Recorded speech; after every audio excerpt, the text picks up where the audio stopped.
McLuhan was just happy to be in the public record saying, I knew what the question was, this is the question, none of you guys can beat it. The rest of you guys, like Worcester and Christian Murray, are still in the verbal, and you don't get as far as Joyce. Yeah. That's why it's so important that the significance of aphasia, what does that mean? You can't speak, you can't read, you cannot register literary information or express it like the meaning of Finney's Wake. He's describing what Finney's Wake is. Yeah, well, this is a breakdown. There's a fundamental disconnect, the more instructive discontinuity in reality life experience. That's right. And you're the first to say, we need to discuss conscious mediumship, what that phrase means.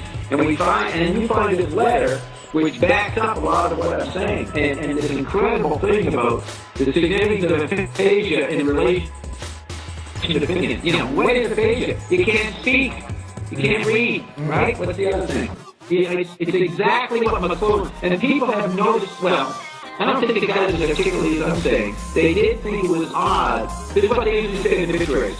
It is ironic that a man who loved to speak, loved to read, could not do it.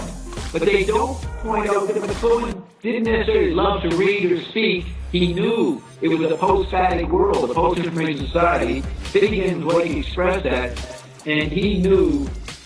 He almost said, I will die of aphasia to show you that's the last state of the chemical body, and I know why the chemical body is consciously aphasic. You people are all aphasic and don't know it.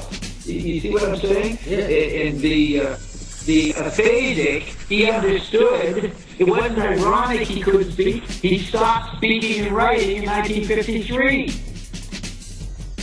You know what? His particular bias as a conscious medium was he was a conscious aphasiac. He was a conscious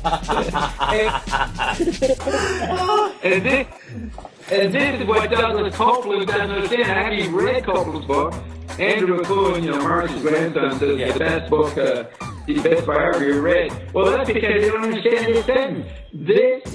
We gotta fucking write this to Copeland. I read only in McLean's magazine, in a section, where it seems he makes out a lot of McLuhan's neurological disorders and peccadillos as the source of his originality, even to say that he was autistic. This is where Copeland is all wrong. When you see this statement, which is an incredible fucking punchline of the whole argument I was presenting, to say that there was an aphasia and that he died from that resonates with it so much because he predicted his own fucking way his chemical body would die, even though his chemical body had died in 1952. You know what I mean? It had died with aphasia, with Joyce. If you're surrounded with banality of programming, then why not devote your powers to discerning patterns and exciting matters in the banalities, doing a sort of corporate psychiatric job on them, instead of merely selecting and sorting and discarding and ignoring nearly everything around you. A stripteaser puts on her audience by taking off her clothes. I put you on by bearing my mind. I put you on as an audience. I wear you as my clothing. Do you think that this is an equal discussion? I put you on as an audience.